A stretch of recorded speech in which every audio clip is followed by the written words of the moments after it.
Hey, yo, this is the show where we are in front of microphones and we call it film and we also call it tangent. It's called Film Tangents.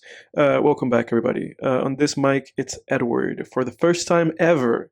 Who else is here? Introduce yourself. Introduce yourself. Go ahead. This is Jake on this mic. And this is yeah, I don't have a joke. I'm just gonna, let's just roll into it. I was trying to think of like a funny name and I just blanked out. Yeah, because Jack took your name, Jake. dude, and then you were like, "Oh man, I don't have a name anymore." Like, you didn't have a name anymore. Now you have to come up with one. Yeah, I was trying to think of like a celebrity name that would be funny to say, but then I was like, "Oh, this is dumb." We got 8 Mile. Yeah, I know I did, dude. Yeah, yeah, man, you took away all my weapons. Yeah, you took away your weapons, dude. Yeah. This guy's a gangster. His real name's He's Clarence. Clarence. Yeah, take a man's name, and what does he have after that? Nothing. He has humming in Dead Space, and he's like, "Oh man, who am I without my name?" In any case, like and subscribe. Jake, you were talking about how you were going to go see Lee Cronin's The Mummy, which I thought it was appropriate to tell the audience since we reacted to the trailer to it here on the podcast. Yeah. Blair and I are gonna go see it tomorrow, and you guys were betting that You're not going to like it. I was not gonna like it. No. I'm kind of betting that too. We'll see. We'll see. I'm hoping. I'm hopeful. I think I said when we watched the trailer and we're talking about it, I said something like, if I had to bet, I would say this is probably just going to be kind of like that Wolfman movie that came out. Yeah, for sure. In January of 2025, where you go in and you're like, and there's like already mixed reviews, Mhm. and the director had some good movies too, Yeah. and you're like, okay, well, it's got to. Yeah, this has mixed maybe reviews. it'll be It's good. sitting at a 56 right now. Yeah. Yeah. Did you guys hear about how there's like this weird disconnect in the new Mario movie where the critics gave it 42, But the but then the audience loved popcorn it. meter's sitting Yeah. at like 96 or something? Yeah. That's interesting. But that happens often, man. It's interesting. That's actually like a tangent that I've had sitting on here for a while, so I'll use this as a good segue for it. Which is this disparity between critic consensus and then movies, right? I'm gonna go ahead and look it up, like the Mario movie, because this happens like really often, like to the point where something that I had been thinking about is just like critics being like paid off, right? Because Yeah. oftentimes, like when I look at a movie, lately, yeah, it's sitting at a 43% on Rotten Tomatoes, and it has an 89% certified fresh hot movie according to the audience. That's pretty bananas, man. That's a pretty big discrepancy. That is a pretty big discrepancy. Yeah, I mean, yeah.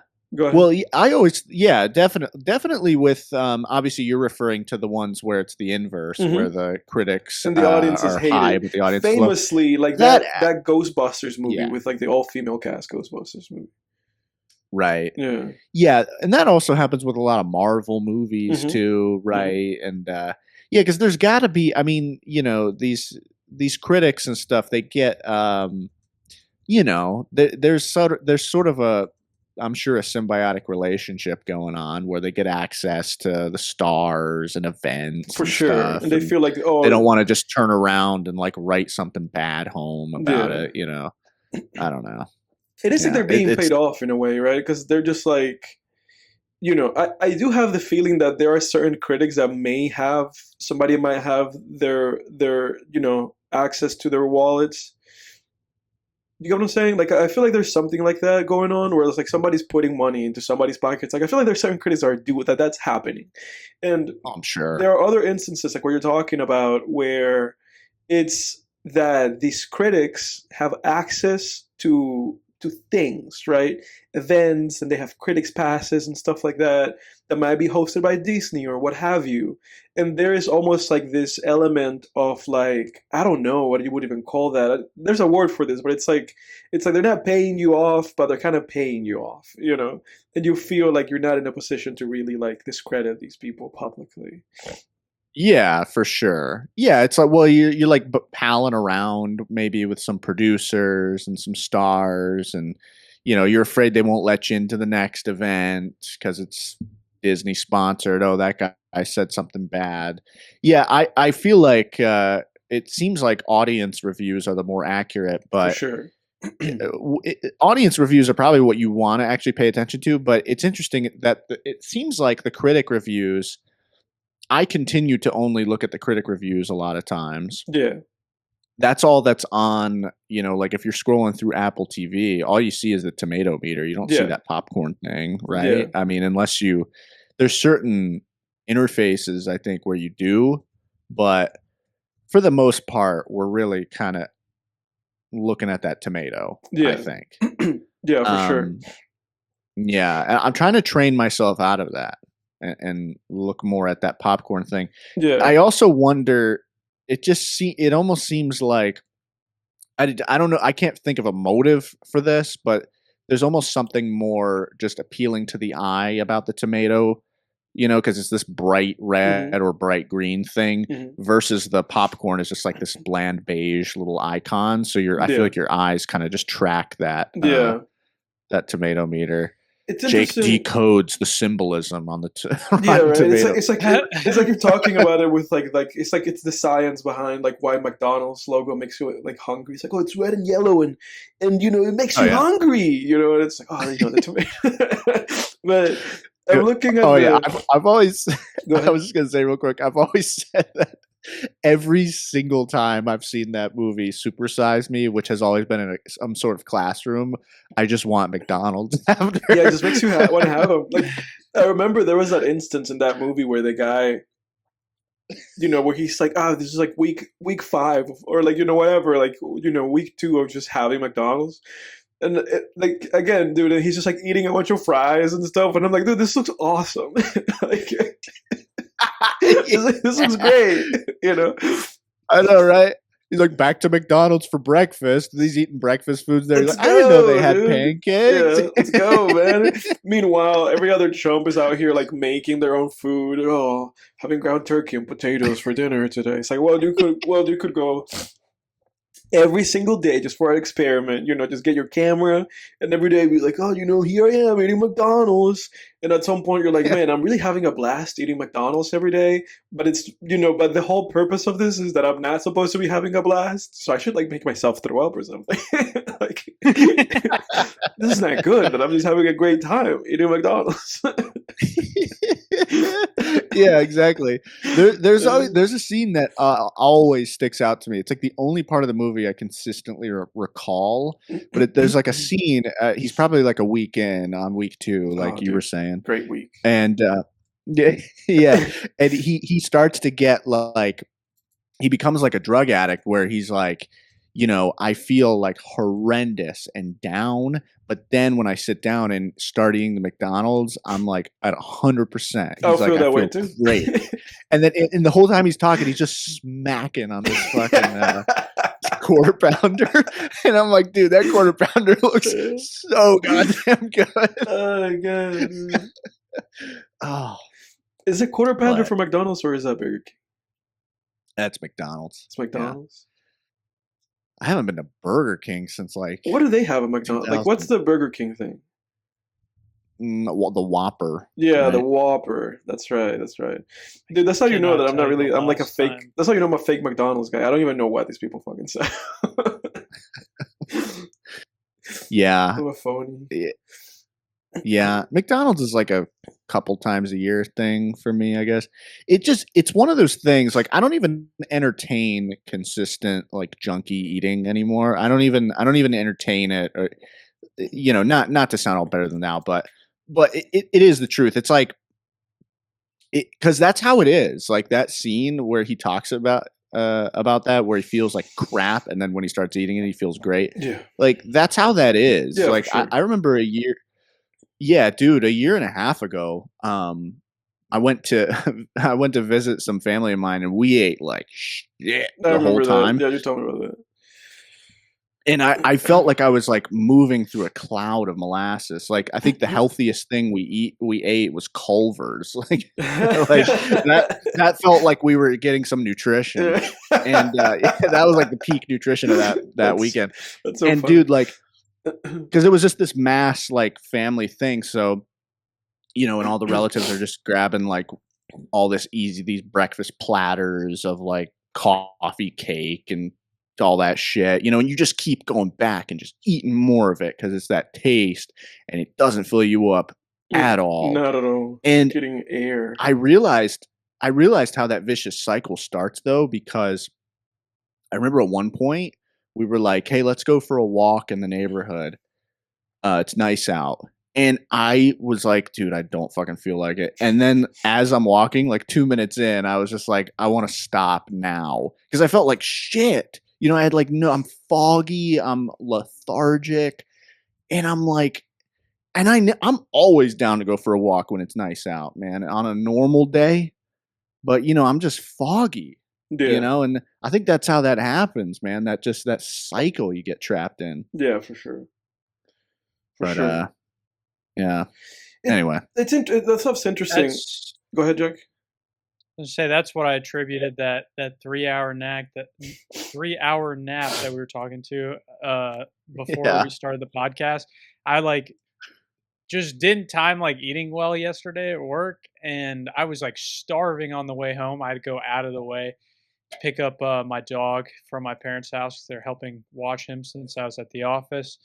And I was like, I don't think I could make it home. So I like drove to Cookout. Had a dude, that will do it to in you. the car. Yeah. And then just went into a freaking coma when I got home. Oh yeah, dude. Like, I feel like they should do something. They should make like an episode of a movie or a TV show or something where it's just that. It's just a guy getting off work, being like, Cookouts. It's a Cookout kind of day, and then eating the Cookout, because sometimes you'll be in I'll see TV shows where they use that like, they rig the camera to the actor. They'll rig it like on their shoulder, so the camera will be like a close up of the actor as the actor is like walking.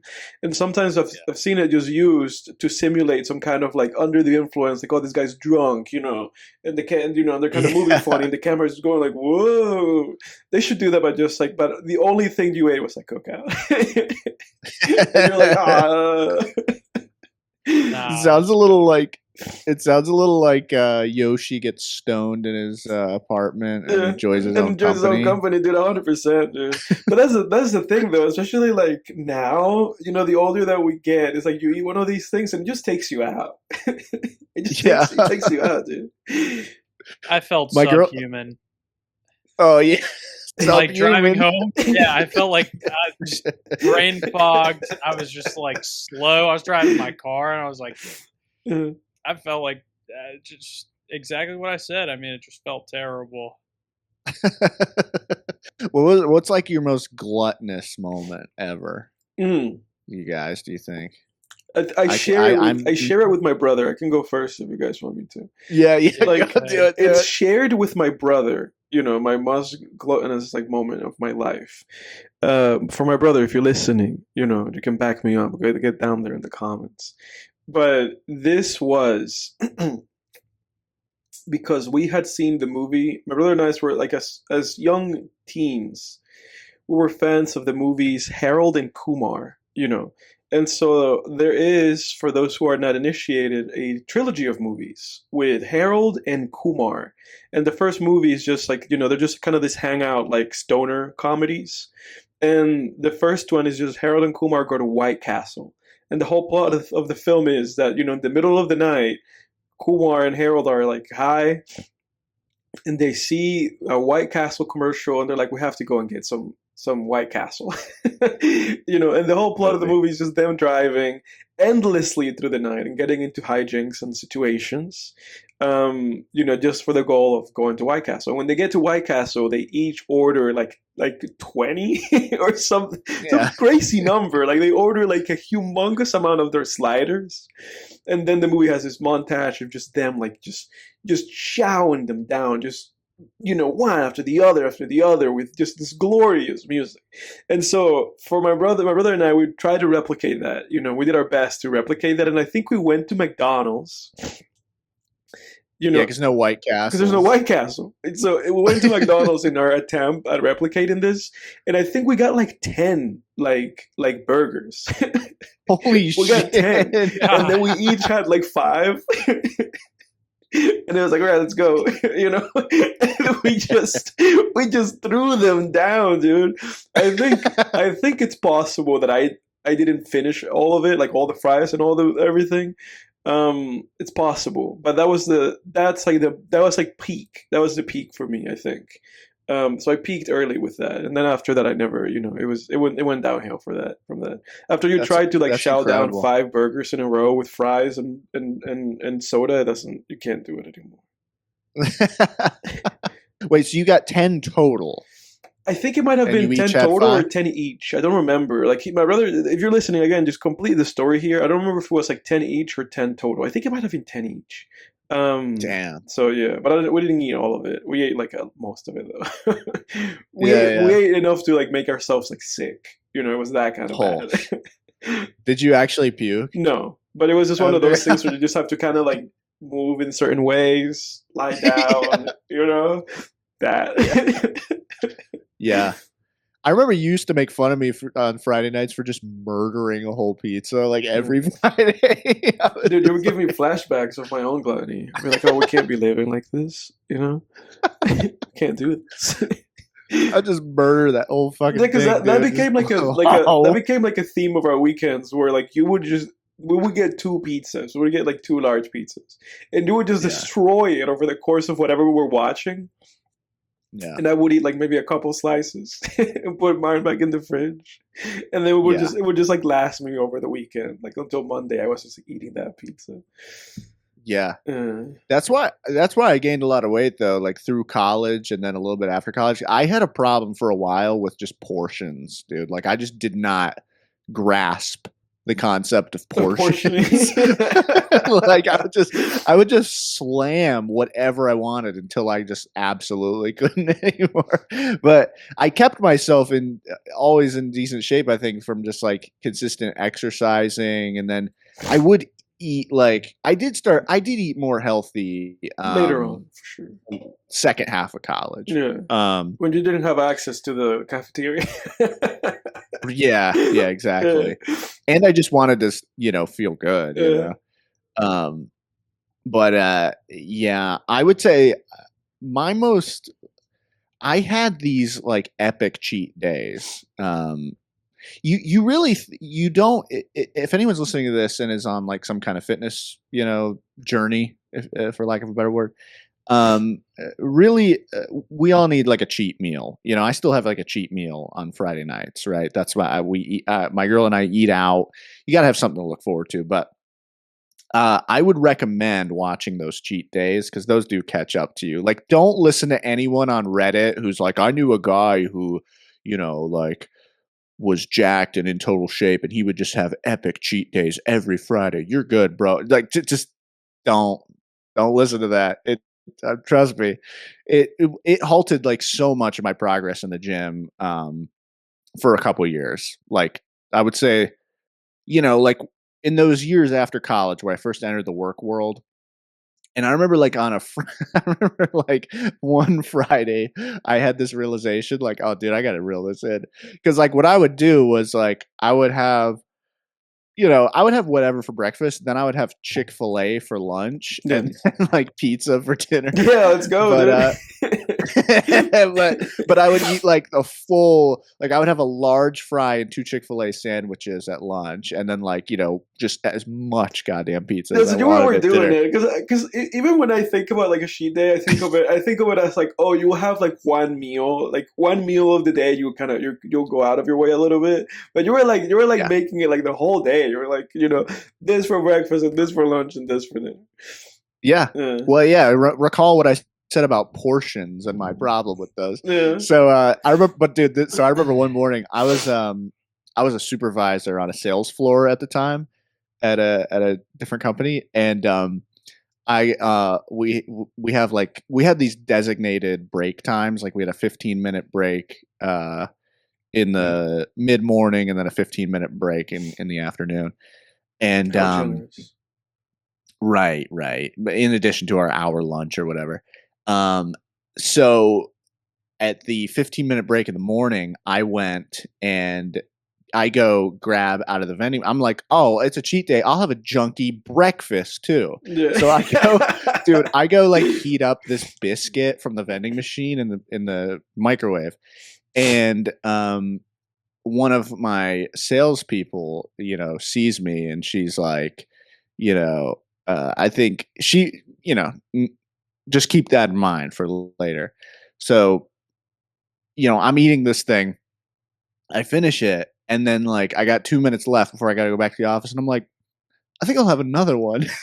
So, dude, I get another one, and I go back, and dude, when I sit down, that salesperson, I forgot she sat right next to my cubicle, so she goes, "You got another one?" Oh my god, dude! Damn, dude. So later that day, I think it might have been at lunchtime when we were leaving. She goes, I'm like, all right, I'll, have a good lunch. I'll see you when I get back, team. And she goes, yeah, don't pick out too much. Oh my god, dude, man, she wrecked you, dog. She was coming for you. Oh, dude, her and I had like a good, I took it in jest. I thought it was fucking funny, dude. Like, I think it's hilarious when people do like call it out. I don't know. I don't take offense to that. Yeah, but that was one of my most gluttonous moments. Yeah. There's so many of them. Like, it was a real problem for a while. We're all good now, I think. Jack. But yeah. Jack, you got any moments of gluttony before we move on? Or are you just too perfect? Mm-hmm. I'm not too perfect, but I will say, like, I don't know, man. Like, I've always struggled with, like, the idea of just, like, eating an immense amount of, like regular food, like meal food. Just, like, pigging out. Never been something that's, like, really just, like, I don't know, man. I don't have the capacity for it. Like, my stomach just does not accept like that much food. Dude, it's because you grew up with sisters, dude. Maybe that's what it is. Because for me, growing up with like my brother and my cousins, every meal was like a competition. Every time it was just like who of us can put the most food on their plate and eat it the fastest and get seconds. It was terrible. I didn't have much competition in that. That's for sure. But like the one area where I could really just showcase my gluttony in its purest form is ice cream. And I think probably one of witnessed this. one of my peak gluttony forms is just like I remember going on like a cruise, like as dude, I know what you're about to say. Family, and I think it was Jake's family and my family, and it was like they had one of those soft serve ice cream like machines where you could just make your own thing, just pull the lever, swirl, vanilla, chocolate, whatever you want. And like I probably ripped about 11 of them in like one session of eating. Yeah. And they weren't like your little regular, like, swirl it around a little bit. It was like I was figuring out how to hold the thing down and how to smash the thing up. So, like, when it was putting the ice cream into it, it would, like, go down and then it would go, like, outwards. So instead of just being, like, a normal little ice cream, it would be just this absolute, just massive, like, pillar of ice cream on top of this little cone. Just Mount Everest on your fucking cone. Pretty much. Dude, I remember that trip. Dude, you and I had we had just gotten done pounding those Guy Fieri burgers. And then when we got done, you were like, all right, well, I'm going to go cram some ice cream before I get full. That's fucking incredible. Dude, did that make you sick? No. No? Oh, actually, probably yes. Okay. Yeah, that's the terrible compatibility issue with that is I'm lactose intolerant, so my love of ice cream is only defeated by it. Is a one way love. Yeah. Go ahead. That's insane. I don't know if I even knew that about you because you love ice cream. Love it. Yeah, no, it'd be tearing me up. Yeah, man. So that you know what, you guys, I'm glad you brought up the whole stomach thing because I think that's part of my issue. I haven't thrown up. This is true. Yeah, this is that's true, right. folks. People are saying I haven't thrown up since I was 8 years old. Yeah. 8. So I have this weird stomach of steel. So I think that's why I always had these epic portions. Was it didn't start that way. Like I was like I grew up eating healthy, you know. Again, but even when I started eating healthy as an adult, like in the second half of college, again, as I stated, I still had portion problems when it would come to eating even healthy foods like pasta. I'd get like just massive heaps and heaps of pasta and meatballs and heaps of whatever it was. Like I would just get mountains of it. Yeah. And yeah. Jack's like, now I know why you have a food scale. I'm Jake. thinking of you. I'm thinking of you as like the guy from Dune, like the guy like my Dune. Yeah, and he's like sitting there just after he's just after a battle, he's just chewing with his mouth open disgustingly. Like, yeah. This is going like, dude, my Arrakis, my Dune. Yeah, just floating up into the air with a little Caesar's box and it's empty with just a grease stain at the bottom. Yeah. No, but yeah, that's the thing. I think over time, like sort of in my mid-teens, you just get ballsier and ballsier. You're like, oh, I had 2 hamburgers and I didn't get sick. Yeah, for sure. You know, you keep pushing it. Like no consequences. And still to this day, like never any consequences. The closest I ever got was at some point, it might have been around the pandemic. It was like I had these 2 heaping fucking plates of Chinese food, like General Tso's chicken. Oh, dude, I was there. And dude, I think I was there. Were you there? I was there. Yeah. Yeah, because you might remember. Then I went to the bathroom, dude. I was and there. Dude, I got off that toilet and I'm looking at myself in the mirror and I look like a ghost and I have like sweat just in buckets pouring down my face. I was there. Dude. I felt light. Yeah, dude, I felt lightheaded. I was like, "Oh shit, man!" Yeah, that was like around COVID. I think like right before COVID hit, that happened. Like right before COVID, like during spring break. Sounds about something. Right. Yeah. To not what do you call that? Like gatekeep. I'm drinking some Austin East Cider's Blood Orange hard cider. That's what I'm drinking. For anybody that's curious, pretty decent. Never had that. Pretty decent stuff. It says, say what? Never had it. Yeah, pretty decent. It's like semi-sweet and citrusy. It's pretty good. Pretty good, I have to say. It's a hard cider? Yeah, hard cider. Like blood orange. Pretty good. I usually, my drink of choice, like the long drink, I've not been able to access it yet. I'm trying to find find it. I went to like Total Wine like recently, being like, where's it at? They were like, we don't have it. So I'm trying to like find it. In the meantime, I'm coping with this like blood orange hard cider, but it's decent, you know. Sponsor us. Some alcohol brand sponsor this show, and we'll drink it every time we do the show. We'll drink your alcohol. Oh hell yeah! We'll get video just so you can see the beer, or for sure, hard cider or whatever it is. For sure. I've been drinking Coors Banquet lately. I didn't know what I was missing. That's like a great beer. Really? Oh yeah. Smooth, really refreshing. It's got just the right amount of carbonation. It's a great beer. Coors Banquet. I hadn't. Yeah. Usually I would go for like, I don't know. In the past years I've been going for like, I don't know, just Budweiser. Mm-hmm. But Coors Banquet's great. Yeah. I highly recommend that one. Yeah. Because I heard it was, that's like a huge consensus is that's one of the best cheap beers. Really? Like, let me try this. I'll try it out. Yeah. I'll try it out. This shit's not cheap. This fucking like hard cider was like $24 just for a pack of 6. But damn, it's not bad though. It's not bad. But even when I buy like that long drink stuff, like that's also expensive because they're importing that stuff. But I'll pay it, dude. That shit's the best. It's the best. Yeah. It's a nice one. I'll get the Coors Banquet and try it out.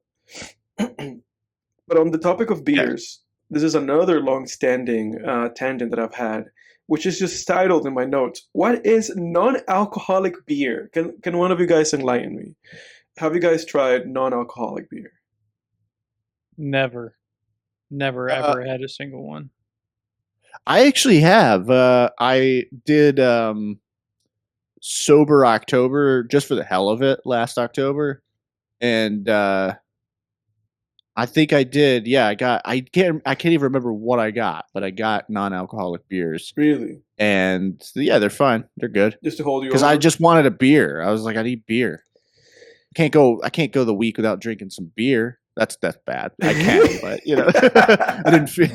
I was like, well, they have non-alcoholic beers. That doesn't count. So, yeah, they're fine. So I guess the way that based on what you're saying, and part of what brought this up for me again is because Tom Holland, Spider-Man, he has like a non-alcoholic beer thing called like Biro. That's the name of it. And today I saw an ad of him eating like a Publix sub, which are pretty good. If you haven't had it before, I recommend them, the Publix subs. Oh yeah. That's my grandparents and I. That's like our go-to lunch if we have lunch Oh together. yeah, dude, I've had that with you guys. Yeah, I've had that. I was there. But yeah, he had a Publix sub, and because his Biro brand expanded, now Publix is carrying it too. And I've also been seeing like how like Miller High Life or like how Stella Artois, like how they have like non-alcoholic versions of their beers. So oftentimes I'll be like in the beer aisle, looking for like a different seltzer or a different hard cider or something to try out. And I will see that. I will see like, oh, Stella Artois, like non-alcoholic. Be like, what is this for? Who is this for? Like, I look at it like, who is this for? Like, who just like loves the taste of beer? Like, who loves the taste of just like wheat, like malt? Like, who wants this? But I guess in thinking about it, especially with Tom Holland, because his whole thing with Biro is that he himself used to struggle with like substance addiction. And I guess if you're trying to trickle back, like being an alcoholic, having stuff that just tastes like it, but it doesn't have the alcohol, I guess might be a good like little patch. I guess. Yeah, I don't know what the general policy is there because I could see I have this is totally just guesswork. But I could see an AA For sure. sponsor or counselor or whatever being like, oh, well, you don't want to do that because it just makes you think about beer and you're going to want beer. Yeah, for sure. So that'd be my guess. Then it might be like if I had to counterintuitive. guess. Yeah, like because even though it's not alcoholic, you're drinking something with the flavor and it's going to keep reminding you of real beer. For sure. Or alcoholic beer. But it's interesting what you said about the taste too, because so much of alcohol is this weird acquired taste. Like I remember when I first, when you're a kid, like and you have sips of beer or something. Yeah, you're like, what the fuck is this? Yeah. You look at it and you're like, oh, it looks good. It looks like it'd be sweet, like apple juice or something. Yeah. You drink it, you're like, what the fuck is that? It tastes like I don't know what. Like you said, wheat or something. Yeah, it's just a taste. Like, but then it's this acquired. Yeah. Oh, go ahead. Like I remember when I first had it, I was just like, this tastes like rusty. I was like, this tastes as if you like put water in like a rusty pan, shook it around, and then put it on a thing, with like bubbles, and you carbonated it, and then you gave that to somebody. They drink this rusty carbonated water. So I was like, oh, this is disgusting. Yeah. Oh, and same with wine when I was a kid too. Like, because you have those moments where you're like, can I take a taste of it? And your parents like, just a sip, just a tiny little sip so you can taste it. Well, they look at and you like, right. Yeah. And like same with wine. I'm like, oh, that looks good. Looks like grape juice or something. For sure. Like, especially wine. What the fuck? Yeah. Yeah, I really judged the hell out of my parents when I had wine for the first time. I'm like, you like this shit? Like this tastes like ass. Like, like y'all drink this for fun? Like, what is going on? Yeah. And then what happens is during, high school and college, you start choking it down because you want to be cool. Yeah. And then at a certain point, you just acquire the taste and you like feelings that come with it.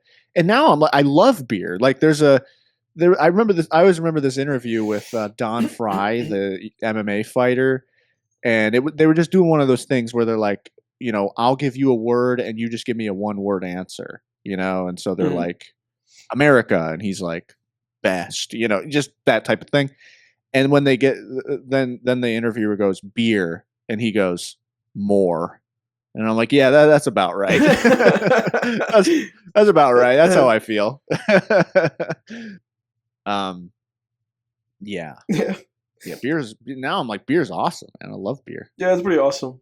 It's pretty awesome. I've cut back from it like for a while. I've cut back from it. Like, I had like a little bit of like a little journey with it where I was just like buying different ones. And then I remember that I got stuck with Modelo for a while, and I was like, oh, Modelo's great.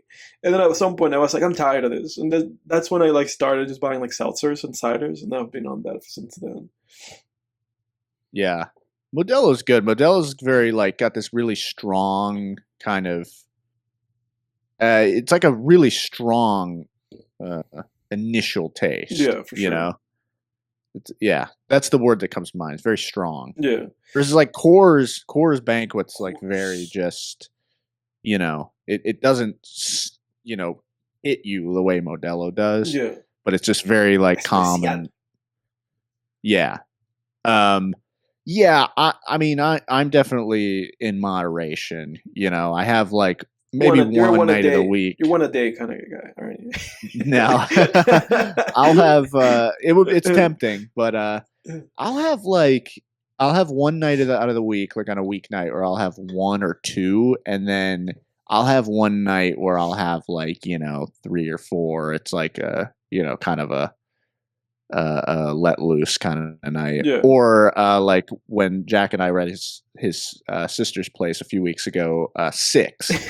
Let loose. And that was a fun time. For me, it's fun. For me, it's been a thing where it's like I'll have one doing the show. Like the show has become like I always want to have like one for the show, and then I may have one like maybe during the weekend, like maybe another one. So like max for me, like usually like a normal week would be like 1 or 2. That's usually like how it is with me. Yeah. Yeah. My thing with it is, I don't ever feel like I'm in danger of abusing it, because there's this feeling with me where even some nights when I'll like, maybe I'm on an empty stomach and I have, I'm like, oh, I'll have one beer, and then I get this little buzz. I'll kind of get this feeling of like, fuck, like I don't really even feel like really being buzzed right now, or I just kind of like, I wish I kind of just want to be sober. I feel like I kind of regret drinking that, like, I don't know, man. I do enjoy just consistent sobriety and clear-headedness. Yeah. Like sometimes, like most days, I'm like, I don't want to be buzzed or drunk in any way, so I think I've got things under control. What about you, Jack? Beer or alcoholic beverage of choice? I'm a whiskey and wine guy through and through. Those are my 2 favorite alcoholic drinks, but I'm definitely will have beer at any time too. Like I like Blue Moon, Modelo. Blue Moon's great. Yeah, those Belgian Red beers. Stripe. Yeah, Guinness. Really, I've kind of gotten to the IPAs a little bit. Yeah. Just because they're I love IPAs. Just because they're like, I don't know. Part of me enjoys like the hoppiness a little bit. And it's just like bang for your buck, higher alcohol. Yeah, higher alcohol content for sure. Yeah, so it's like, yeah, what's not to like about that? Even if it's a little, it's a little funky with it. But I don't know, like definitely like traveling. It kind of like for me, drinking kind of ends up varying a lot more, because it's like I can have a week where it's like I have coworkers that I really get along with and they want to go out drinking almost every night of the week.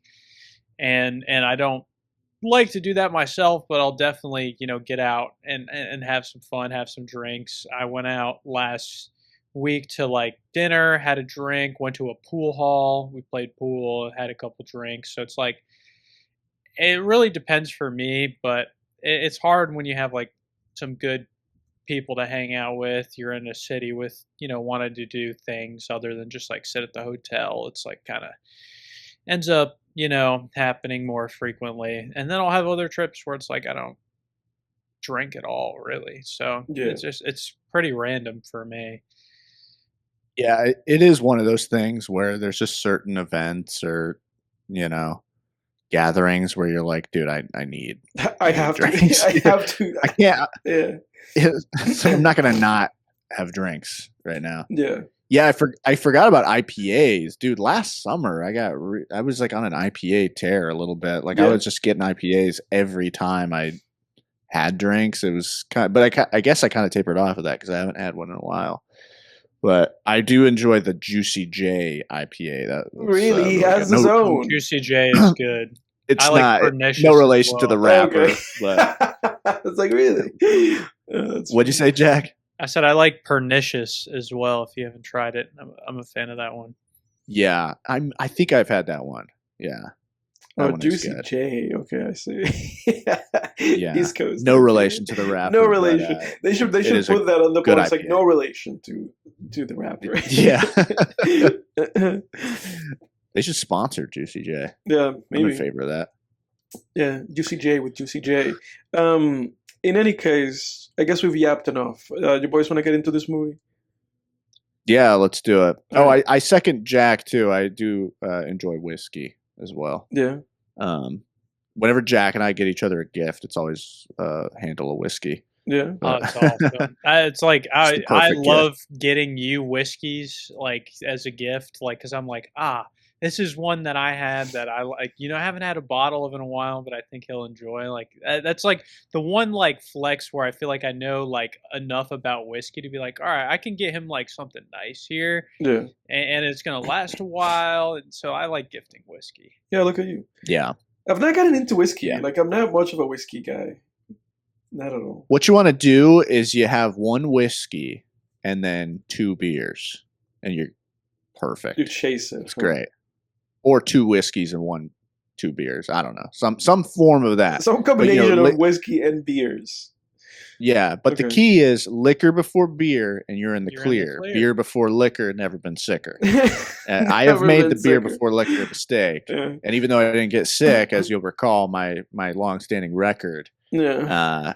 You get it's just the perfect way to do it because whiskey is it's a good like boost. It's a head start. It gets you, and then the beer just kind of the beer keeps you where you're at. Exactly. Okay. Exactly. All right. Yeah. All right, boys. Yep. If I had legs, I would kick you. Is the film of the week.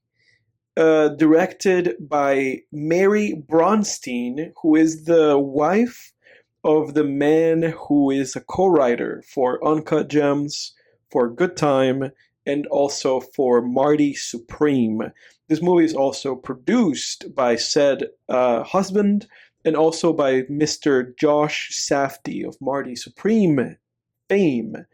What did you fellas make of this Rose Byrne, Conan O'Brien, and A$AP Rocky movie? It's a good combo. This was produced by Josh Safdie? Yes, it was. It's kind of interesting because it kind of has Safdie fingerprints. Yeah, and I mean the lady's the wife of the guy who co-wrote those movies with him and co-edited those movies with him too. And I think let me see who edited this movie. Give me 1 second. Okay, no, it's no relation to any Safdies, but yeah, there's a big Safdie thing going on here, and also this is an A24 movie. But go ahead, Jake. Oh yeah, yeah, dude. I mean, I already don't want to have kids, and this is just one of those movies that really vindicates me. My girl and I are fortunately on the same page about that, so that's we've lasted quite a while because of that. I would say, yeah, because you don't want to. I would never want to lead someone along. You got to be upfront. Yeah, it's one of those things you can't do that you have to be upfront about. Oh yeah, you got to be upfront about that.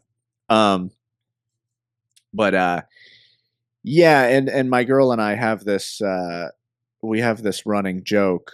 There's a whole there's an acronym called DINK, and it's dual income, no kids. Mm-hmm. And whenever we like see or hear like a screaming kid in public or something, we just look at each other and we just go dink, dink, dink, dink, dink, dink, dink. You know, That's pretty funny. I should like, try that out. Yeah, we're just like just celebrating our Yeah, child-free existence. independence. Yeah, and it's something. It's a subject I find interesting to talk about, though. Like I do enjoy, talking with people about the reasons why I don't feel inclined to have kids at this moment, or have any plans whatsoever to, or give it really any consideration at all. Mm. Like I don't say never because I don't know. You're like Justin Bieber, dude. You would never say never.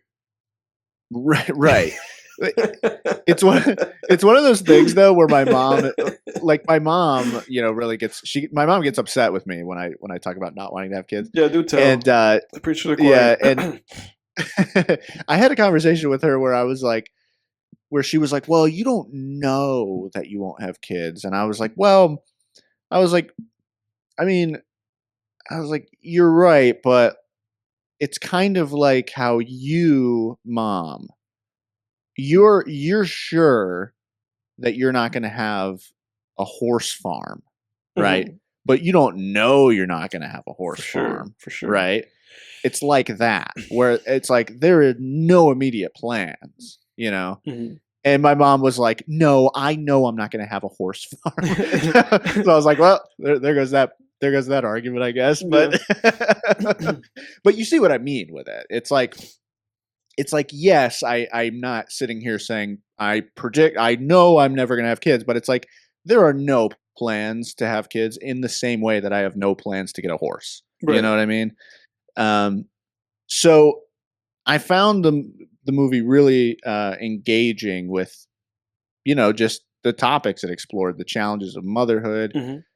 parenthood, ducking responsibility versus, or yearning to duck responsibility, selfishness versus caretaking, mm-hmm. and then the whole theme of the consideration of the needs of others, right? Because in this movie, there's a lot of moments where, say like patients will show up and they just give no, like there'll be an active situation going on in the office, like the situation with the baby. With the baby, for sure. And there's no consideration to what might be going on in the office. Right. It was that was a really interesting scene because that guy kept like pushing. He kept trying to push himself in, which is interesting, right? Yeah. Because it's also this idea of like therapy as as like a trade of service, right? it's like when people are paying for this, so in that way they feel entitled to it. But go ahead. Yeah, absolutely. Well, and I think that was another interesting aspect of the movie, fascinating, was this whole idea that this woman is not only a mother who's extremely stressed out, and burning the candle at both ends, but she also then has to give more of herself in an occupation like therapy. Yeah, it was a very fascinating choice of like a career for her to have in this movie, for sure. Yeah. And while I do come from the school of thought that if you pay for something, you have a right to it, or you are owed what you pay for, you don't own your therapists. And I think some people do seem to have that mindset with these, like when I love that scene where she called the patient, the female patient who had the baby, Caroline, calls Linda, is Rose Byrne's character's name, right? Mm-hmm. That's right. She calls Linda and, she's like, oh, well, sorry, I forgot to call. You didn't want to worry you. And Linda was like, I wasn't worried. And she's like, well, what? So you don't care, right? About me, or, right. And it's like, all right, look, yes, you are paying this person. Yes, they are to care within the walls of this office, but you're not the center of everyone's universe. Mm-hmm. And I think that's one of the things about this movie is the difficulty of someone else of someone else being the center of your universe, and that's what being a parent is, Mm-hmm. you know. Um yeah, but anyway, I'll you guys can jump off from there. I have more to say, but I'll let you guys jump in. Jack, go ahead. Yeah, I really think I appreciated the perspective that this movie was kind of shown from a cinematography perspective. Like even the child kind of not really being shown Yeah. very much at all through the film. Like you were saying in the scenario where she has the emergency with the child, not really have any context of what's going on in that room between her therapist and his client. It kind of made it feel even more isolating, and kind of from her perspective of just feeling like she couldn't really have any space in any avenue where she could kind of vent off like her frustrations and try to figure her shit out, to get through like this just terrible situation. um and having the husband who just seemingly through their phone calls is just kind of you know unsympathetic with her situation, doesn't really give a shit. Um, like the child being somebody who just, obviously caring for anybody. Like I can't imagine being like a sole, care provider for somebody who's like medically ill like that and having to have machines running. Like the amount of toll that has on somebody is hard to empathize. Like, enough with, because it's just like I can't even imagine being in that situation. And then having like the weird therapist dynamic where it's like she can't even really like get through or get help from him, and then ASAP Rocky's character tying in this weird relationship way, of this like, oh, maybe she can kind of connect with somebody outside of all these arenas, and then it kind of turns sour with the way that he ends up falling through the damn hole in her apartment, and his legs all fucked up, and she Yeah. dodges the responsibility of like confronting that, and then ultimately he ends up ratting her out to the husband and shit. So but I mean, I thought this movie, the way that they just like kind of really had you feeling like you were in her shoes, like in her experiences, and trying to like toe the line between like being like, holy shit, what she's doing is fucked up in these scenarios, but also like feeling like you're trying to justify it a little bit because of all the shit that she's going through. Um, I thought that was really good. But I also felt like myself, this was just like a very frustrated viewing experience in terms of just like, there were moments in this film where I was just like, what am I watching? Like, why am I here? Like, I didn't really feel like super invested in this film at any time. Uh, Ex- I felt really invested in this. Like I was really into it. I really, really felt for her. Oh yeah, yeah. But I could see it. I understand it. I But think it was like not necessarily that I didn't think it was like interesting content, but I just kind of felt like at some point, just like, holy fuck, like there's so much of this shit going on. I just kind of got detached from it a little bit. it is very Um, stressful. Mm-hmm. It's a really yeah, stressful movie. yeah. And oh my god, like her pulling the feeding tube out of the child, like I was like, oh my god, this is disgusting.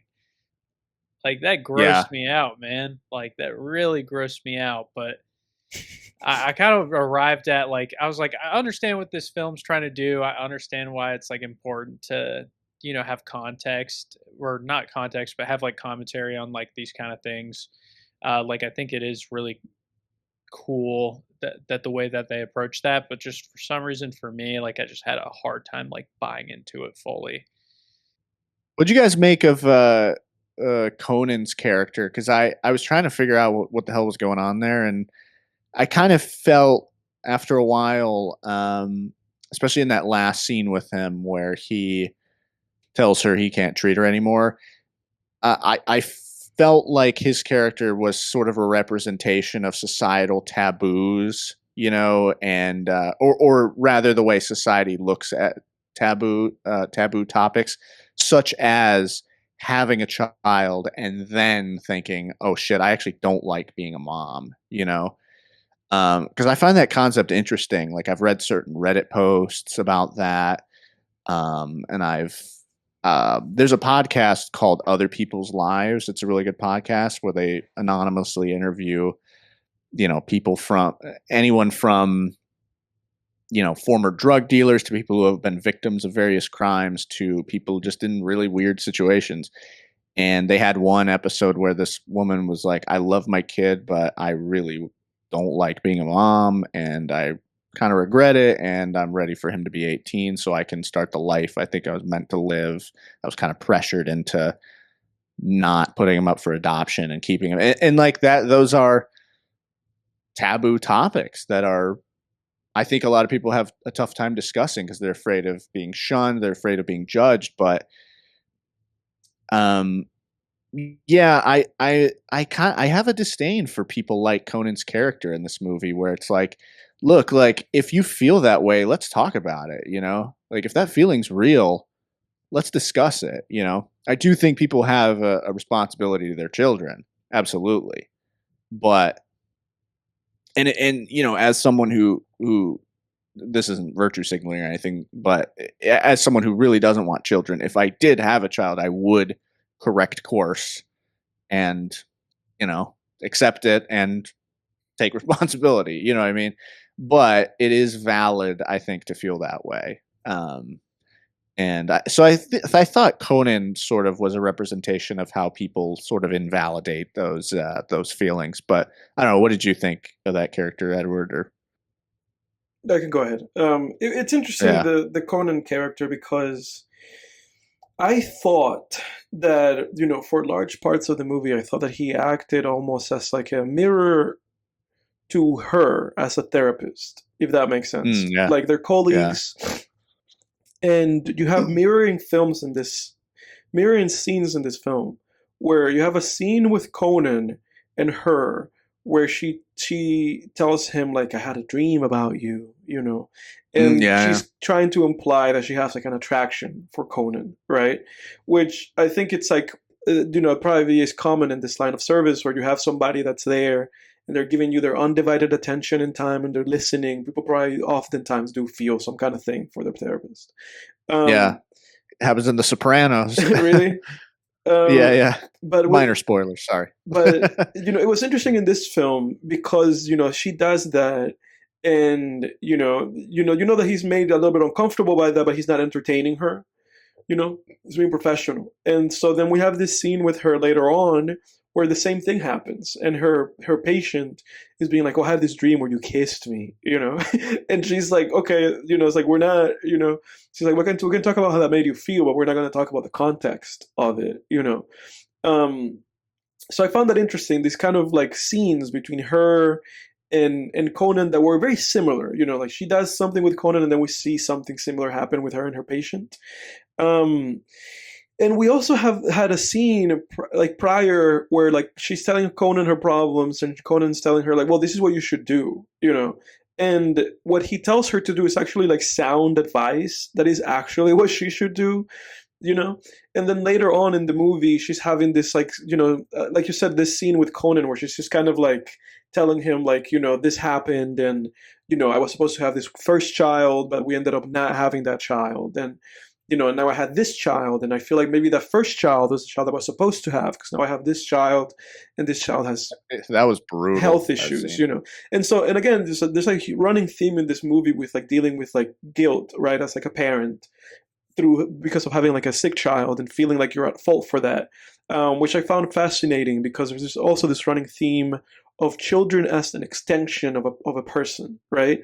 We have a scene where Caroline sends her like an email with like a video of like a lady in like giving like a testimony, like in like an interrogation room, where she goes, like, the lady says something along the lines of like, it's it's something along the lines of like it's worse to be an inconvenience to somebody else, or like being an inconvenience to somebody else is tantamount to like you having to like die, you know.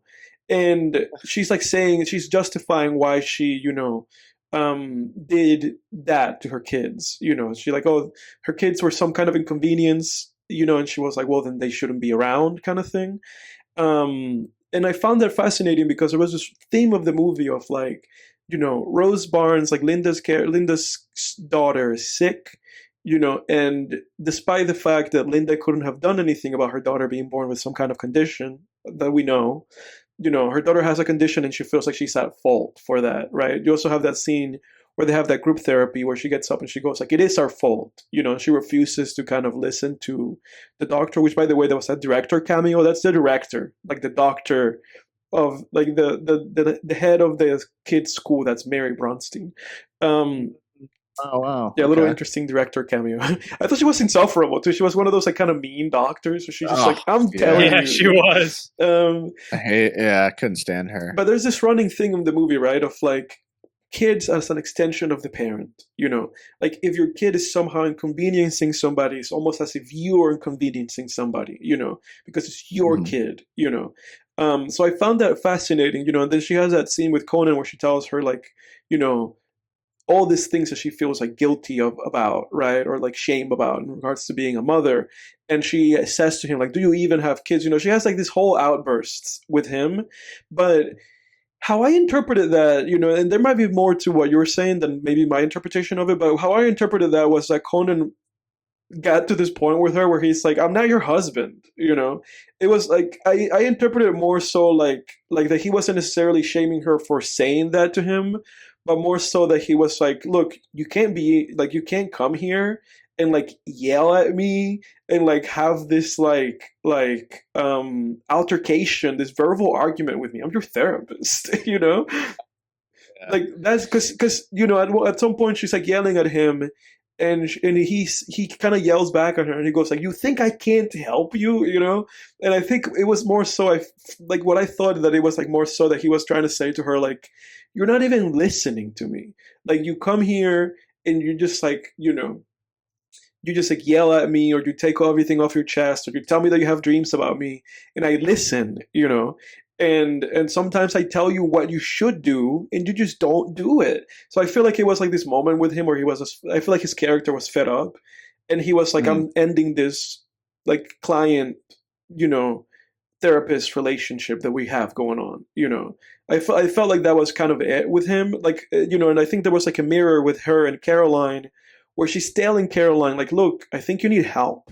Like I think she tells her like, I think you should do this, or you should do that, and there's this constant like running thing in the movie of like these people being therapists and listening to people and telling their clients like, I think this is what you should do, and the client's not doing that at all. So I kind of took it a little bit more like that. But after you said that after you said that about the Conan scene, I see how that can also be part of that.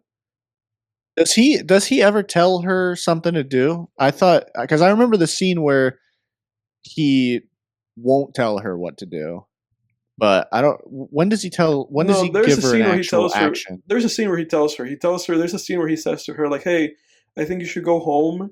And he says to her like, "Don't drink wine, don't do anything." She's like, "I think you should go home. That's right. Put your kid to sleep." And he was like, "I think you should relax, and like go to sleep and try to get like a full night of sleep." Like he tries to tell her what to do, and she just doesn't listen to him. That's true. So that is true. There's an element of that I think the movie was kind of playing with a little bit. And it's interesting with her character, because I also took her character as being somebody who is stuck in this situation because she's doing kind of juvenile things, right? And she ends up kind of getting involved with A$AP Rocky, who, it's portraying a younger character than she is. And she's like, kind of running around and drinking a bunch of wine and kind of arguing with teenagers. So it's almost like she's doing this kind of like weird, immature activities, while her daughter's sleeping. And it's like she's stuck in this place in her life where she's having a difficult time accepting her role as a mother, right? And also life's making it really difficult for her because her daughter's sick, and she has a very difficult and emotionally taxing job, and her kid's school is putting a lot of pressure on her, and the dad is absent, which I think there's another motif in this movie of like absentee fathers, of like the dad's just kind of being at work, like she has that call with Caroline's like husband, and he's like, I'm at work, and he tells her, he's like, bring me my baby here to this address. And she's like, no, I'm gonna call the police and you better get your baby, which I found that scene really kind of cathartic in a way. But there's this theme of in the movie of like, society looking at women as like you are supposed to be the caretaker of the child, despite the fact that Linda also has a job, and she says that to her husband, like, I have a job too, like right now I'm having this duty where I have a job and I'm taking full care of our kid, and you're just somewhere. And every time that she talks to him, she's like, he's like, well, I'm working, and I find that fascinating. That was so frustrating. But yeah, I find that fascinating because it's very real. Like, it's very true to life, this thing, this kind of like societal thing where it's like, we live in a society where like everybody has to work, whether you're a mother or not, you have to work, and so these people are in the situation where she's working and her husband's working, but she's also taking care of the kid, and there is this ongoing thing with her character where it's clear not only that she's running away from her responsibilities as a mother, but also that it's clear that she wants to be taken care of. Like she just wants somebody. That's what I got when she says to Conan, like, just tell me what to do. Yeah. Tell me what to do. Well, like, it was like she wants to relax and have someone else map it out for her for a change. But also there's that scene where her client he keeps being pushy and trying to get her time, even though she's having that situation with the baby.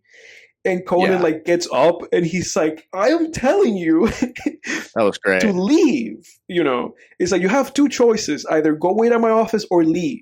And I love what he said. That make a choice. Make a choice. Yeah. That was great. But how that scene then ends is that she, like, under her breath says to Conan that she loves him. She goes like, I love you. He walks out of the room. But that was that moment, that was the only instance in the movie where somebody took care of her, like somebody resolved the issue for her, and that has been everything she has wanted in this movie. It's just somebody please somehow make everything better, just make everything better, but obviously everything comes crashing down on her, and the movie kind of ends in this kind of like halfway non-ending kind of way, where it just kind of being like, well, the answer to this is that you just have to be better because you're in a situation where you're a mother and you don't have any other choice, And she says to her kid, like, I will be better, I'll be a better mom, And we see her kid for the first time in the movie, which I found very fascinating. I thought this movie was like an opposite of like that show Cow and Chicken, where you only see them, and the adults, you only see their, like, they're, I know you commented on this. That's Jack. That's a wicked comparison. But that's what I thought, because Jack, you mentioned that we never see her kid, and I thought about it. I was like, because this movie always stays like at shoulder level. Yeah. And we never see these kids. We just see their feet sometimes. But that's kind of like most of my thoughts on that movie. I hope that answers like your main thematic question that you had, Jake. Yeah, for sure. Yeah, I thought that ending tied well into the scene where she crashes out in the group session and says, "No, it is our fault. It is our fault." Because I felt like what she was saying there was, look, like, we do have this responsibility. Like, I had the kid, for sure. Like, I had a kid, and I think the ending ties into that really well, because it's like, you had a kid, you can't, you have to step up. You have to step up. There's no other choice. Like, you can't be yearning for the pre-kid life anymore. Mm-hmm. It doesn't invalidate, I understand the struggles and everything, and and it doesn't mean you got to be happy to do it all constantly, but it's just that's how it is. I mean, that kid didn't ask to be born. No. And Yeah, I mean, Rose Byrne was freaking excellent. She Incredible. was Yeah, unbelievably good in incredible. this Especially because this movie. movie just relied on her so much with like, with this constant like mediums on her, like it was rare that we had like a wide in this movie. It was just Yeah. constantly just like these close shots of her face. So yeah, she did incredible. I don't know how she, because this movie was in contention for one Oscar and it was for Best Actress. She lost to Jeff Buckley for the whatever other movie it was. I forget the name of it. But I need to watch that other movie because it's like, how do you lose? How do you put up this performance and like lose? Also, and something interesting because we watched Magnolia, I found her performance to be somehow like a spirit sibling to Julianne Julianne Moore's, Moore? yeah, performance in Magnolia. Yeah. Like yesterday, Yeah. like feeling I couldn't shake it. I was like, where have I seen this performance? I just kept thinking like, where? And I was like, Julianne Moore in Magnolia. Yeah. When Yeah. she's crashing out on the pharmacist, Yes. right? Yeah. It's kind of like that. It's kind of Yeah, like you're that. Yeah. right. I found That it is a found great it very observation. interesting. Yeah. Yeah.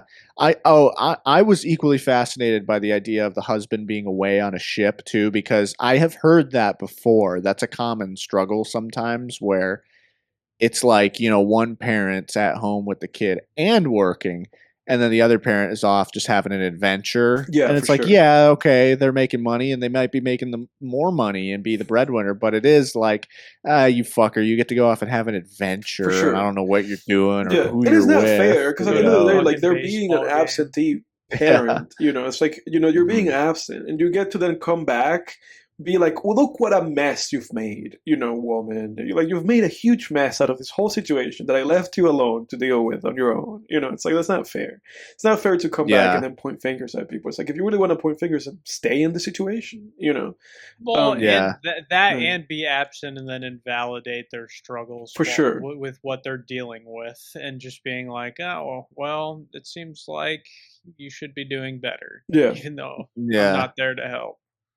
Well, yeah, and the whole thing too with him being like, I'm working, and it's like, well, she has a job too. She's Exactly. not just a housewife, and that's like a real point of frustration I have with traditional conservative types in today's society. Right. And believe me, I have issues with the left and the right. This is this is one of many issues I have with both sides, and this is an issue I take with um, you know, traditional conservative people who are, they have this eternal refrain nowadays of like, well, women should be in the home with the kids, and it's like, dude, like, How? people working isn't just it's not some No, privilege that not we're like anymore. happy to go get a job. Like, Yeah. we fucking have to work. Like, Yeah. both parents have to work in the society we live in. Yeah. But then they don't want to raise wages either. They're like, well, there should be no minimum wage, the Right. wage should be whatever a corporation decides.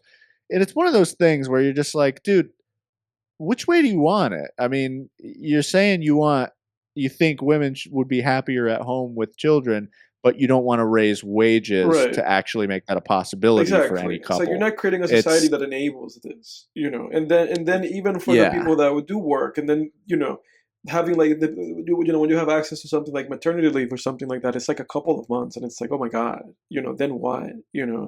So it's yeah, it's it's pretty messed up. But yeah, that was like a big. I thought that was like a big thing with this movie. These absentee fathers who justify their absenteeism through I'm working. I'm at work, and it's like, yeah, okay, it's like you just don't want to be around your wife and your kid. Like, how about everybody's honest with themselves, yeah, and you yeah, realize that maybe you didn't want to have this kid, and now you're just justifying not being around it through work, and you're putting it on this woman to like have to be around the kid. yeah, yeah. Yeah, Yeah. I have met people before that yeah. just like Oh, life dude. is just this forever just escape Oh, from dude. from their Yeah, family. that's a very common character. That is like a recurring character in life that it's like very common. It's a common foe. Um, Yeah.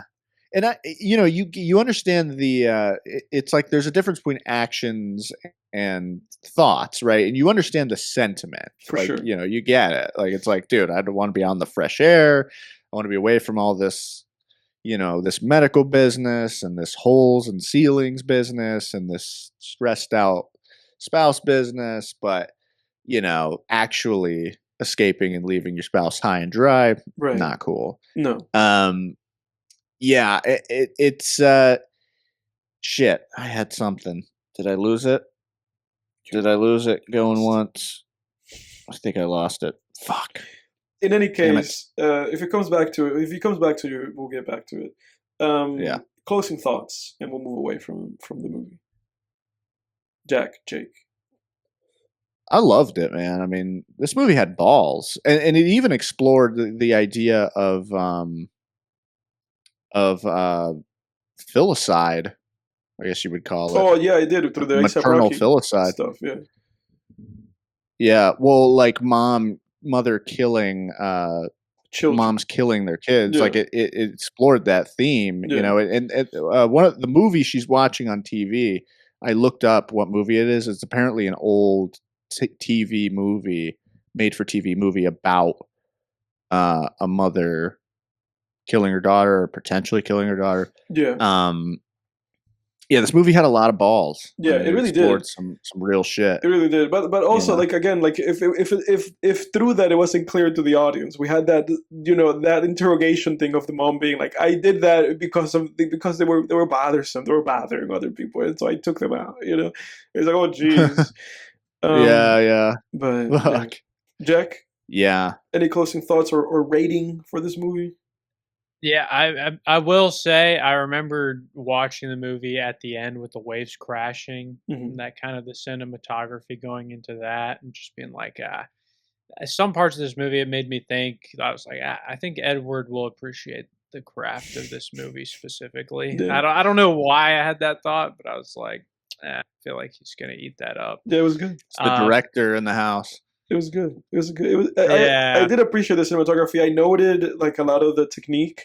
Something interesting is that the first shot of the movie is her face, like Linda or the mom, and the last shot is the kid's face, which was the last reveal. I find those kind of closing and opening parallels really fascinating. But you are right. I did dig a lot of that stuff. I would have never noticed that, but I'm glad that you did. Yeah. I really wish I could pinpoint my just the missing piece. See Oxford, dude. I think I see him. Yeah, Oxford. Yep. I see. It's like his silhouette, his figure, just moving around. Lobford. But yeah, I really wish I could pinpoint my exact reason for just like not being able to fully enjoy this movie. Yeah. But I mean, I still think it's did a really good job of exploring those themes that we talked about. And really committed to it. But for me, it's going to probably be the 6. 6? Just per lack of me being able to enjoy the viewing of it. It has nothing to do with the content or like the quality of the film. It was just, being the casual on the podcast here. Like at the end of the day, for me, it's just entertainment. No, I respect and just like my willing ableness to just like get into a film and really enjoy it is going to always kind of be the biggest way on my scale. I respect it. For me, this sits like everything said and done. I enjoyed it and I found it like kind of thematically fascinating. But for me, it sits at a 7.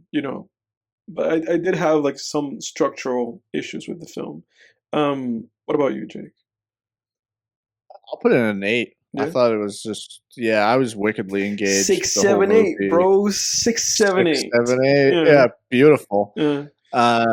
What's that average out to? 9.2. Does that mean it's a 9 overall? It's a 9 overall. For this episode, it's a 9. 9 for if I kick you. Wait, but if there's like no 9s in the equation, how's it like? Don't think about it, man. That's how math works, bro. Just don't think about it. But I thought 7, 8, 9. Yeah, right? 6, 7, 8, 9. My girl and I have like we do that dumb character to each other all the time where I'll just be walking around and like she'll be like, oh yeah, I don't know. She'll just say something like, oh well, the car, we have all in the house. I think I did it when she was like, all in the house that runs off of gas is the stove, and then the water heater, and then I was like, wait, but like if a car runs on Mm. gasoline, how come we don't pay Piedmont gas for the car? You know what I'm saying? Like, Yeah. sometimes I'll ask her, like, what would you do if I was like actually that stupid? That person. Yeah. She's like, yeah, I would have a hard time with it. Yeah, you probably wouldn't have made it that far, would you have?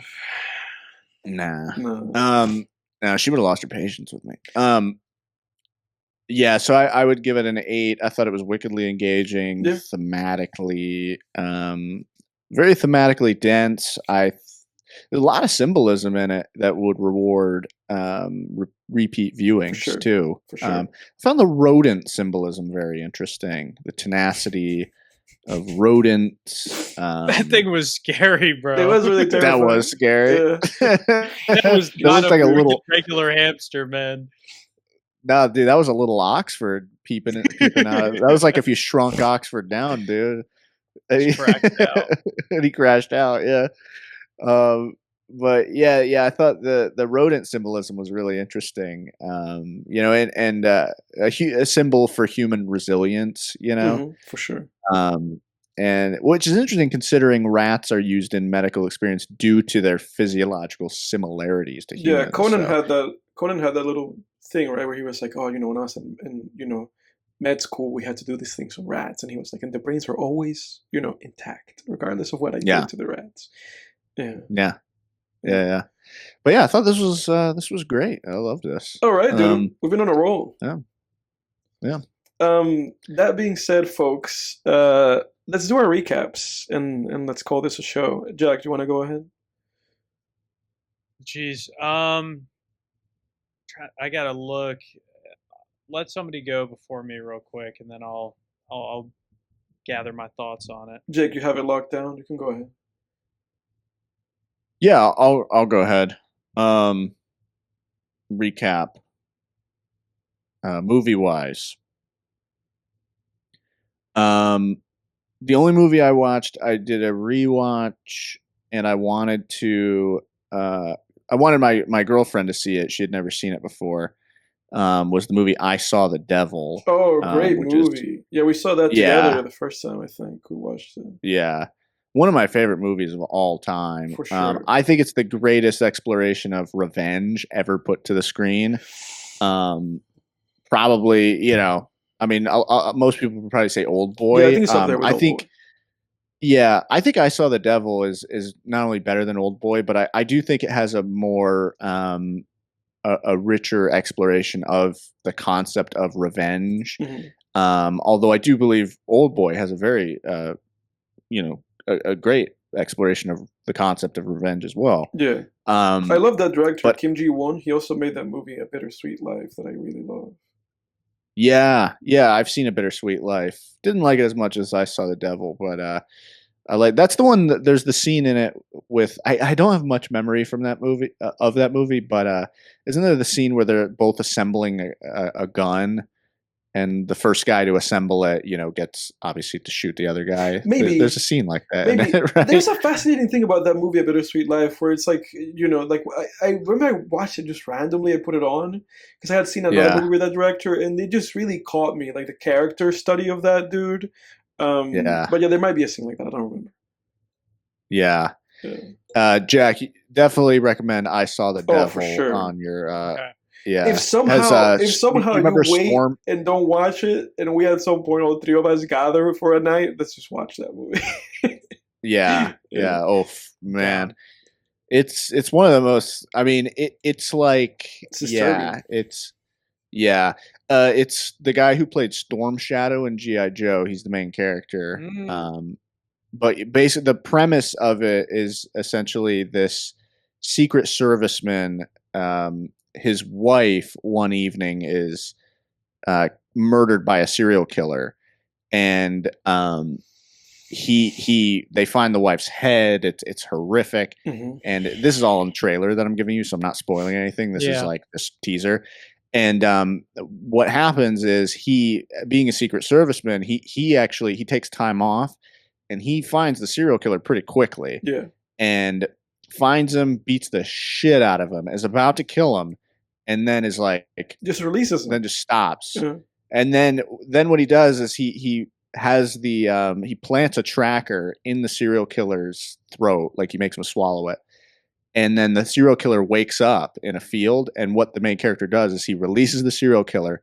He'll hunt him down, find him, beat the shit out of him, mutilate him in some horrible way, and then release him again. Yeah, it's and that's like the whole fucking movie. It's God. incredible. The action, the fight choreography, it's filmed like John Wick. Like it's amazing. The fight choreography is awesome. I have Jake. I have like the extended cut of that movie. I don't know. Really? I don't know if you would be interested in that. I have the extended cut. It has like maybe like 9 extra minutes. But if you're interested in that, next time I see you, if I remember, I'll bring it. Oh yeah, you should. Yeah, I gotta check that out. I didn't know that was available. Yeah. But an incredible exploration of revenge and the consequences of taking revenge, and yeah, I don't want to say too much without, I don't want to spoil anything, but it is truly incredible. 10 out of 10 movie, one of my favorites of all time. Unbelievable. For sure. Anyone listening, if you haven't seen I Saw the Devil, it's difficult to watch. It's very, it's tough. It also is very entertaining though, and it's not too bad. I mean, it's bad, but it's very entertaining. It is very interesting. Fantastic. It's perfect in every way. Try it out. Watch it. Watch it. And pause the podcast now and go watch it. And then music-wise, I've been on another Tory Lanez kick. I've just been listening to Tory Lanez like all week. I just love Tory's voice. He's awesome. He's got so much great music. He's awesome. Dude. People try to say like Travis Scott's better than Tory Lanez. Get out of here, man. Get out of here. It's late. Get out of here. Tory Lanez, he can actually sing, and he has so many different. He can do almost any subgenre within his lane, pun intended. Like he does he crushes it. R&B music, trap, the sort of like psychedelic type trap that Travis Scott does. He does like island music, that very beachy kind of songs. He has an 80s pop album.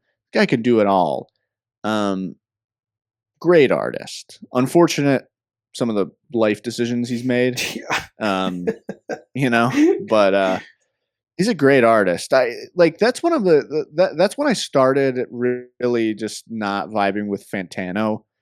Was everything he reviewed with Tory Lanez. He's like, yeah, I just don't, it's really redundant. I don't know why this exists even. He's just biting other styles. And it's like, dude, it's like, what are you talking about? Like, it's like, he's got a unique voice. He's doing, obviously the subgenres he's doing are done by other people. But I mean, how can you say, I don't know, a guy who has that many different sounds and styles, how can you call someone like that derivative? I mean, I guess each style could be biting someone, but I don't know, man. Like when people try to say, oh, he's biting Drake, he's biting The Weeknd, it's like, well, in what way? I mean, that he's singing? He doesn't sound like them. Right. His auto-tune settings sound very different.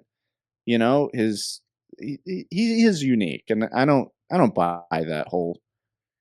The whole like singling out of Tory Lanez is really weird because I would listen to him over The Weeknd or Drake any day of the week. Any day. Get out of here. And then the new season of The Boys, I watched the latest episode last night. Lost a lot of momentum. It was still a pretty good episode. I'm still excited to see where it goes. There's a couple, things they're doing with a couple characters that aren't quite landing for me, but overall, I'm still with it. Still great. I think there's a weird pacing thing going on with that show. I don't know if I'm only noticing it because it's week to week now. I don't know if this was actually an issue in the first seasons, just in this, but starting in season 4 and continuing into this season, it seems like there's this weird thing that they'll have a crazy episode where a ton of shit happens, and then the next episode will just be so quiet and so slow, and it's just like, That's TV, bro. can we get it like a yeah, it's like, can we get a balance here? I don't know. It just doesn't seem this episode wasn't the worst offender with that. There was still a couple of crazy things happened. So I am nitpicking a little bit, but yeah, so still excited for the boys and how that show's going to end. I'm really with it. Can't wait. But that should be it for me. Jack. All right, I can go into it. I've collected the thoughts to have a couple decent things to talk about. So this weekend with my girl, we're headed up to Charleston to see a indie rock music festival called High Water. So I've been kind of brushing up on some artists from that. One of the artists, Pitt, we saw this past summer, which is like just, I really like the vibe of that band. They're just like a very vibey jam band, just really good lead singer, vocals. Definitely would check them out. They've got Camp, which I'm not as familiar with, but she definitely has had some of the songs in the rotation there. Sheryl Crow's going to be there, which is going to be interesting to see if she's still, I think she's in her 60s now, see how she sounds live. But I mean, that is just kind of my couple of highlights of who I'm looking forward to seeing. But as always with those kind of things, like my biggest like attraction to going to music festivals, and the one that I had been to before was just like kind of going and being able to see just a ton of artists.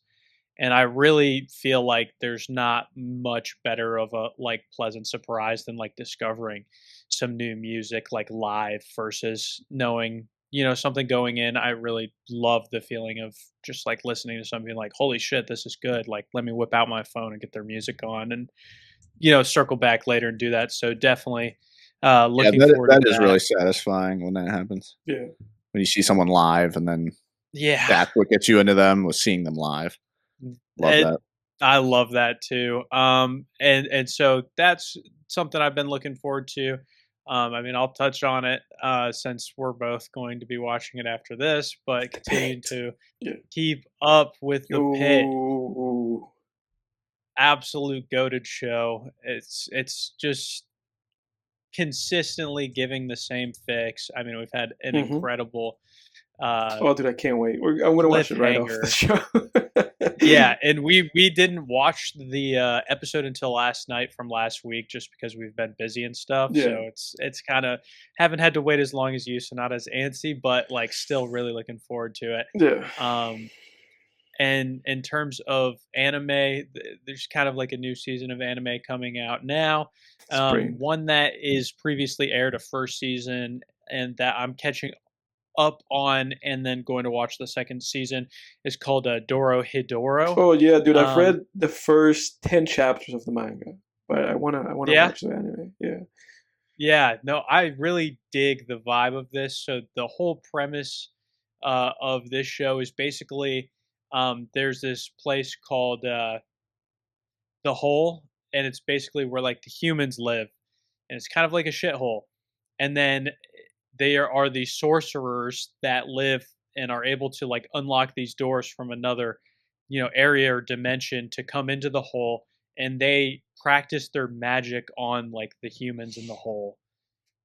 And you kind of get roped. Yeah.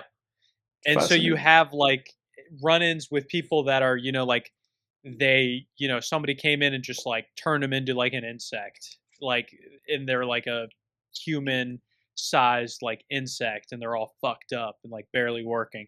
And the main character is he got turned into a lizard by a sorcerer, and he's trying to figure out, because he has no memory of who he was before that happened. He's trying to figure out and find the sorcerer who did it to him, because the thing about this system is when you kill the sorcerer who casts the magic magic is dispelled. So he's trying to figure out who it is, and he has this kind of cool thing where like he will go up to somebody, he'll literally just like bite their face. Yeah.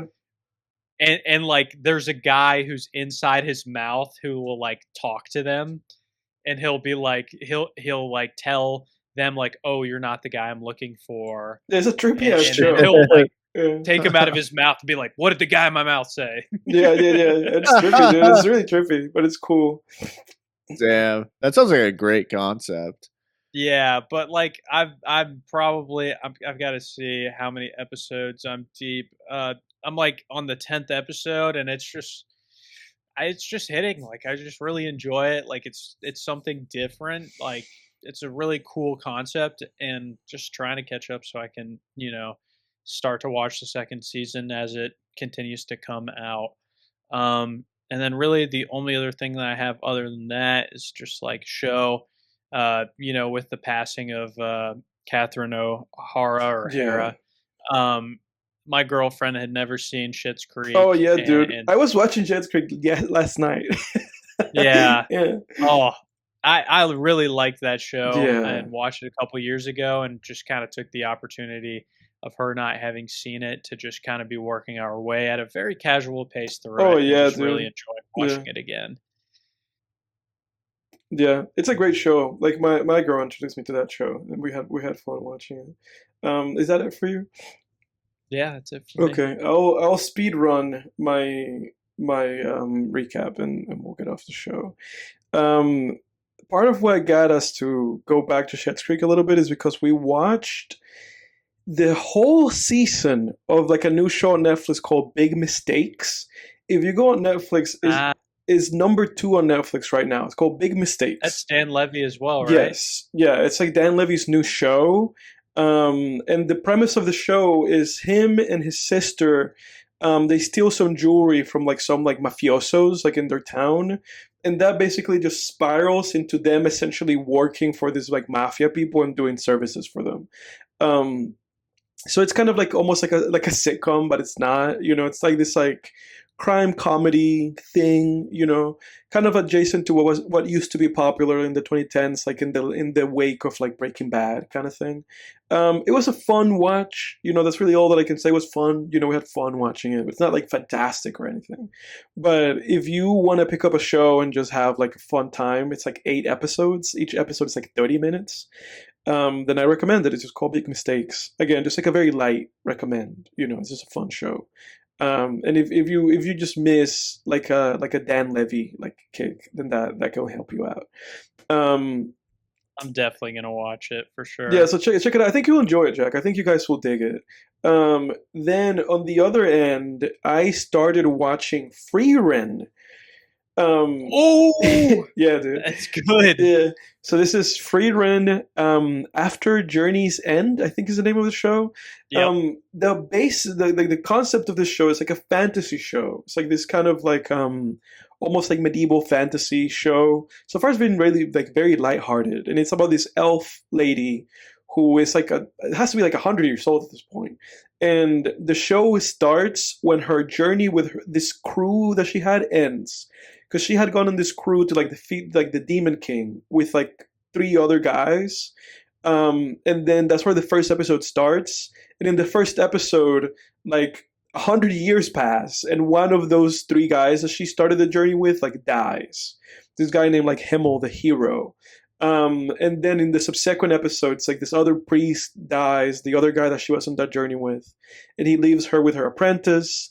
So far it's just been this show where like we're watching this character kind of navigate life after this whole kind of like world saving journey ended, and she's kind of like slowly gathering a new crew of people. I'm on episode 4. So we're making our progress through Frieren, but so far I've enjoyed it. And that said, on the TV side, as I said at the beginning of this year, I've been making an effort to, be more aware of like TV shows. Other than that, like music-wise, and I'll say this and then wrap up, music-wise, I've been on the R's, and I skipped Radiohead because almost all of my like rock playlists or like alternative music playlists are just full of Radiohead. So I was like, I don't need to listen to these guys again.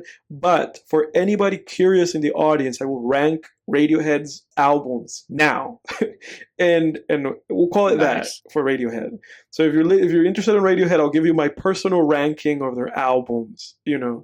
And then do with that what you will. So Radiohead ranked last. Pablo Honey's okay. Post grunge album. They didn't have their identity. It's fine. Best songs in it. Creep, obviously, sadly, is one of the best songs in it. Step Whispering is also one of the best songs. And Ripcord is one of the best songs. So go figure, listen to that if you want to. Right off of Pablo Honey, I would say it is Amnesiac. So the album that they followed up Kid A with, I would say is, there. After Amnesiac, Hell the Thief, the 2003 album that they followed up Amnesiac with, I would say that's what goes there. After that, I would say The Bends is their fourth, worst or best or whatever, however the order is. So The Bends. Actually, no, flip it. The King of the Limbs, the 2011 album, that one, and then The Bends. So this is why my top four Radiohead is The Bends, Kid A, OK Computer, actually top five. The Bends, Kid A, OK Computer, A Moon-Shaped Pool, and In Rainbows. So if you're listening to this and you're wondering, like, what is this guy's, I guess, top three Radiohead is OK Computer, A Moon-Shaped Pool, and In Rainbows. That's the top three. In Rainbows is your number one. In Rainbows is my number one. That's, I think, their best album, bar none. Then A Moon-Shaped Pool, which is their last album to date, which came out 10 years ago now. And then Kid A, which Kid A is usually everybody's favorite album from Radiohead. But Kid A is my number three. Then Rainbows is very nostalgic for me. Yeah. Grew up on that one. Then OK Computer, then The Bends. I think those are their top best albums. And I think if you listen to any one of them, Kid A and OK Computer are kind of interchangeable for me at number three. But if you listen to any of their albums, like if you listen to In Rainbows or A Moon-Shaped Pool or OK Computer or Kid A or The Bends, I think you're going to have a great time with any of them. They're all incredible. I love them. I think they're all 10 out of 10 albums for me. So yeah, but that's the ranking. Even though they're all 10 out of 10, I rank them in that order, with In Rainbows being the undisputed champion. Undisputed, dude. It's been In Rainbows since I listened to In Rainbows, so I don't think it's going to change anytime soon. Otherwise, I listened to Only Built for Cuban Linx by Raekwon, which is a classic 1995 album, in which every single song features Ghostface Killah. So this is like a Wu-Tang like reunion, album. And it's great. If you love that like 90s hip hop, if you love Wu-Tang, Only Built for Cuban Linx is great. Fucking Raekwon is amazing. Ghostface Killah is amazing. So listen, if you like 90s hip hop, listen to the album. Favorite track, Incarcerated Scarfaces, and also Guillotine with Jizza. Then I listened to Rage Against the Machine, their self-titled hard rock hip hop mixed album, and I have to say this is kind of a perfect album. Yeah, it's like legit, dude, like beginning to end, legitimately just a perfect album. It's just a perfect execution of the concept. No filler, all thriller. Incredible, just hard. They're so good. Just hard rock with this dude just rapping over the production with the most like bravado, like charismatic performances. Killing in the Name of, Take the Power Back, Settle for Nothing, Bullet to the Head, Know Your Enemy. They're all great. They're all incredible songs. So I can't. Bomb track. Yeah, dude. So I can't praise it enough. Also, basically a 10 out of 10 album. Then I saw them live in DC, bro. They rocked. Oh, dude, I bet. That's right. It was badass, man. It held up to the tracks and then some. They were amped up. Yeah. Oh, dude, they're awesome. It was awesome. I can't believe that it took me this long to get here, but it's taken me this long to get to the R's. But I got there, and it was very rewarding. Yeah. Rage Against the Machine is a very good like Death Grips companion Oh, for for me. sure. Like, yeah, like I feel Death Grips is like just it's like Rage Against the Machine, but more electronic production. Um, but yeah, like they both kind of scratch that same itch for me. Like if I ever find myself just kind of pissed off at Oh, like the dude, that's like, corporate oh, yeah, of world or course. That's just a society, great like soundtrack Rage for that. Against the Machine. Oh yeah. I remember like a couple of years ago I had a job that I just couldn't stand. It was remote though, so that was nice. And because it was remote, I remember one day I literally just had Rage Against the Machine only on the entire day while I was working. I was just like, fuck this, man. And it got me through it, man. Yeah, It got oh, me for through that sure, day. dude. Yeah, so it's been really Yeah. fun. It's really fun listening to them. But moving on, Yeah. then I listened to the Ramones self-titled 1976 punk rock album, and this is almost like a punk pop album. But I thought it was all right. Like if you're into like punk, and if you're into more like poppy punk, then I recommend this album. I really liked Blitzkrieg Bop, which is the first track off of it, and also Beat on the Brat and Judy is a Punk. I thought they were all great tracks. But again, just like more of like a pop punk album if you're into that. Then I listened to Ratking, So It Goes. This is the 2014 hip hop album, and it's what's the name of this guy? It's that guy that has that track with Earl, that kind of like it's Wiki. So this is like a Icky, yeah. yeah. So it's a combination between Wiki and another rapper. I forget who the other guy is. So it's a hip hop collective. Is again it's Wiki and the other guy's called Sporting Life. So it's the two of them, and it's just a really great, like underrated, just like New York hip hop like album with really fantastic production and really great performances. So again, this is Wiki, Ratking, and I love Canal. I think you've heard Jake. Jake, you've definitely heard Canal and Snow Beach because I've played those songs before. Okay. And so Oh, it they got King goes. Cruel on here Yeah, too? they got a song with King Interesting. Cruel. So Six Stories. That's a really good song too. Great album. King Cruel's good. Yeah, I King like Cruel King is good. Cruel. Yeah, yeah. I went over him back in the caves, but yeah, Yeah. great album. I gotta check this Underrated. out. I recommend it. Then moving on, I listened to Red House Painters. Have you guys heard about these guys before? No, I No. don't think so. Well, this is like a group that this guy Mark Koselleck was part of before. Mark Koselleck had a very brief acting gig because he's also in the movie Almost Famous, but he then went on to be known as Sun Kill Moon. But before he was known as Sun Kill Moon, he was part of Red House Painters, and they are like an alternative, almost like alternative like folk rock, like singer songwriter rock, like band. So very like mellow and like slow songs, and very long songs and very long albums. For instance, like their second album called just Red House Painters 1 is an hour and 16 minutes long.